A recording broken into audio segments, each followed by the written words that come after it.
أزور سيدي ومولاي موسى بن جعفر عليه السلام. السلام عليك يا ولي الله وابن وليه، السلام عليك يا حجة الله وابن حجته، السلام عليك يا صفي الله وابن صفيه، السلام عليك يا أمين الله وابن أمينه، السلام عليك يا نور الله في ظلمات الأرض، السلام عليك يا إمام الهدى، السلام عليك يا علم الدين والتقى، السلام عليك يا خازن علم النبيين، السلام عليك يا خازن علم المرسلين، السلام عليك يا نائب الأوصياء السابقين، السلام عليك يا معدن الوحي المبين، السلام عليك يا صاحب العلم اليقين، السلام عليك يا عيبة علم المرسلين، السلام عليك أيها الإمام الصالح، السلام عليك أيها الإمام الزاهد، السلام عليك أيها الإمام العابد، السلام عليك أيها الإمام السيد الرشيد، السلام عليك أيها المقتول الشهيد، السلام عليك يا ابن رسول الله وابن وصيه، السلام عليك يا مولاي موسى بن جعفر ورحمة الله وبركاته. أشهد أنك قد بلغت عن الله ما حملك،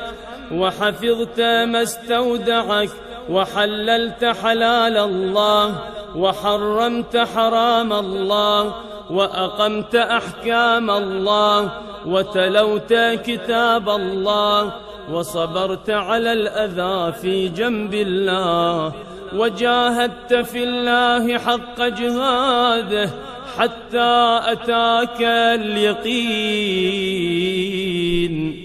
وأشهد أنك مضيت على ما مضى عليه آباؤك الطاهرون وأجدادك الطيبون الأوصياء الهادون الأئمة المهديون. لم تؤثر عمن على هدى، ولم تمل من حق إلى باطل. وأشهد أنك نصحت لله ولرسوله ولأمير المؤمنين، وأنك أديت الأمانة واجتنبت الخيانة، وأقمت الصلاة وآتيت الزكاة، وأمرت بالمعروف ونهيت عن المنكر، وعبدت الله مخلصا مجتهدا محتسبا حتى أتاك اليقين. فجزاك الله عن الإسلام وأهله أفضل الجزاء وأشرف الجزاء. قصدتك يا ابن رسول الله زائرا عارفا بحقك، مقرا بفضلك، محتملا لعلمك، محتجبا بذمتك، عائذا بقبرك،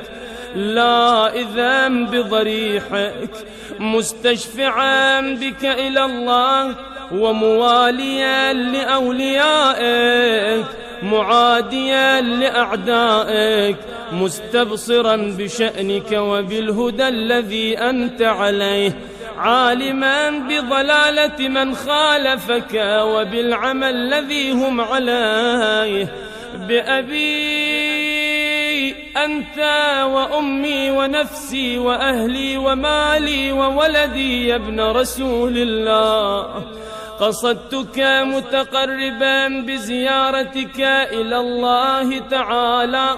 ومستشفعا بك إليه، فاشفع لي عند ربك ليغفر لي ذنوبي ويعفو عن جرمي ويتجاوز عن سيئاتي ويمحو عني خطيئاتي ويدخلني الجنة ويتفضل علي بما هو أهله ويغفر لي ولآبائي ولإخواني وأخواتي ولجميع المؤمنين والمؤمنات في مشارق الأرض ومغاربها بفضله وجوده ومنه وبرحمته إنه أرحم الراحمين.